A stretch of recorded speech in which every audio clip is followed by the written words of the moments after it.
So the way I think of both the drought and the storms is that these are for the most part unchanged with regard to climate change.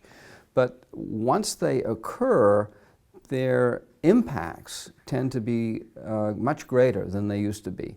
And so on the wet side, there's more moisture that gets involved in the storms. It rains harder, and there's very good statistics to support that.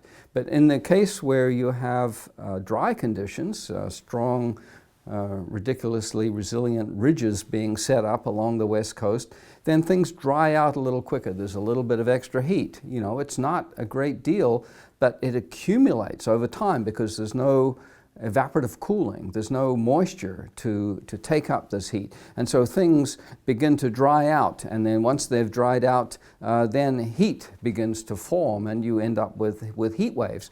Then the risk of wildfire goes up, and we've seen a lot of wildfires in California over the last year or so, and some really, really big wildfires. And so this has major costs attached to it. So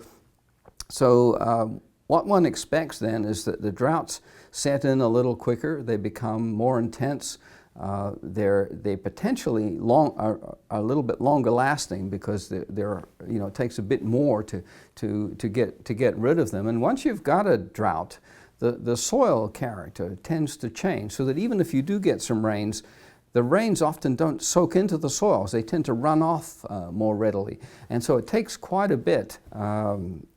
Typically, the best thing is moderate rains. Really heavy rains are very apt to run off, but a prolonged period of moderate rains are apt to begin to soak into the soils and then change the pattern of the drought.